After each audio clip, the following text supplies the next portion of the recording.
Good morning, Digit fam. Adam Dowd here, and true story, until I read the newsletter this morning and Tristan referenced closing out the week, I totally forgot it was Friday. It's been that kind of a week, so let's get started weekending, shall we? It is May 3rd, 2019, and this is your Digit Daily. Tumblr, the blogging site formerly known as Pornhub II, is up for sale now with 100% less porn. Verizon, who owns Tumblr, is said to be looking for a buyer for the blogging site that found a niche and then had that niche taken away and is currently looking for its next niche. You'll recall back in December we reported that Apple removed the Tumblr app from the App Store, which is generally a kiss of death for a software service. Turns out that this was due to the prevalence of not safe for work material on the site, and wholesome Apple just couldn't allow such smut to spread through its App Store. Ironic that the privacy champion didn't want people showing off their privates. So, Tumblr said it would go porn-free moving forward, which cozied itself up to Apple users, but also turned its back on a large population of folks who use Tumblr as a sort of outlet for tasteful yet not safe for work art, like photo shoots. Along with that came a sizable contingent of the LGBTQ+ folks who used the site as a gathering place for compatriots to have some not safe for work yet still safe fun. Well, fast forward 6 months, and now Verizon just doesn't know what to do with Tumblr, so it's looking for buyers. Tumblr was bought by Yahoo back in 2013 for $1.2 billion with a B dollars, and Verizon bought Yahoo for $4.8 billion because there's always a bigger fish. One thing is for sure, the sale of Tumblr won't scratch at that $1.2 billion sale. With roughly 550 million active monthly users, we're not talking about WordPress here, and we're certainly not close to Facebook or Twitter. So what's next? Some users are hoping that Pornhub will buy Tumblr and return the site to its former glory. You can't see it, but I'm using air quotes. While it may be true that there was a vibrant not safe for work community building up around the site, honestly, I didn't even know that that part existed until we originally reported the story back in December, and I said so at the time. I'm just a normal Tumblr user who likes to post the occasional missive when it's longer than 280 characters, and none of the sites I work for will let me post there. And I suspect that there are a lot of folks who use it similarly. So, do I necessarily want Tumblr to become Pornhub 2.0? Not even a little. And don't get me wrong, I don't have a problem with porn or people who like it. I've been known to partake myself on occasion. But neither am I interested in a website where I keep my writing portfolio and video reel associated with Pornhub because potential clients might, frown on that. But that's just my personal opinion. I'm probably not even the target demographic for the site, but I don't want to have to go shopping for a new host for a couple of web pages either.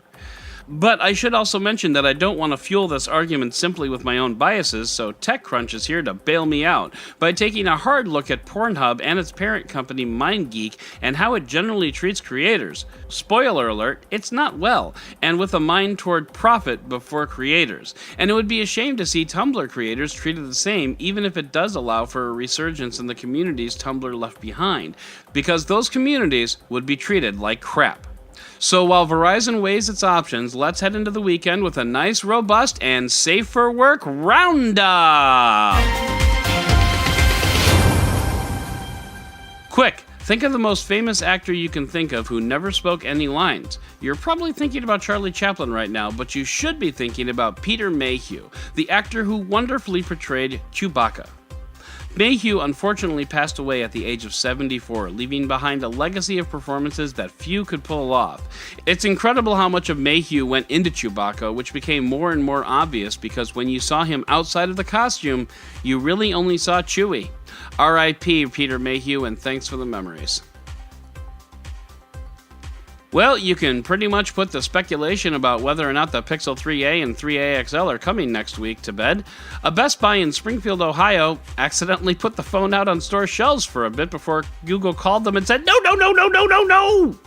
Whoops. But it is interesting that these phones are already in stock rooms for stores, suggesting that perhaps the phone will go on sale immediately after its Google I.O. announcement. Yay! More speculation. Well, anyway, this is going to be a solid phone for just $400, regardless of when Best Buy puts it out, a second time. Instagram and Facebook are officially banning profiles and all related content to Alex Jones, InfoWars, Milo Yiannopoulos, Paul Joseph Watson, Laura Loomer, Paul Nehlen, and Louis Farrakhan, undoubtedly adding fuel to the conspiracy fires that powers those particular Steam engines. Not only will the profiles be banned, but content related to those platforms will get the axe as well. Facebook has finally said, "You are not welcome here." But in a truly Facebook kind of move, it announced the bans of all this content before it actually banned them, giving some of the banned accounts time to rant about being banned, or more smartly, redirecting their loyalists over to another site like Telegram. Seriously, Facebook, you had one job to do. Tesla spent the last year telling everyone who would listen that they're fine and they wouldn't have to raise more debt or capital, and then said, "LOL, never mind, we need $2 billion. And then stock went up, and I just have no idea how money works. Speaking of Tesla, Consumer Reports said that 82% of cars sold last year came with a touchscreen.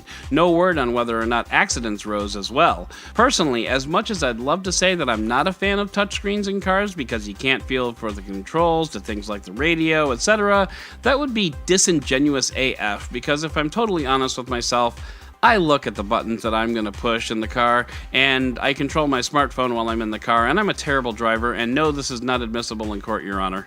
I plead the fifth.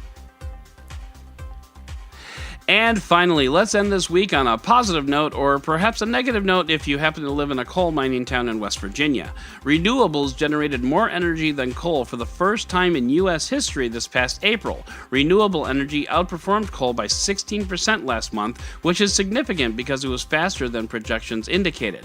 Although this is all a bunch of tree-hugging hippie crap because coal will take over again later in the year, but it won't stay there because renewables are on the rise while coal has steadily declined.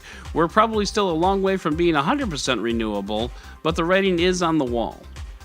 So that's going to do it for today's Digit Daily. And if you'd like to learn more about any of these stories, check out the links in the show notes and subscribe to our daily newsletter on Digit.com. And if you like what you heard, subscribe, leave a review, because every review matters, and don't forget to tell your friends about DigitDailyPod.com. Once again, I'm Adam Dowd, Dead Technology on Twitter, and we'll talk again on Monday.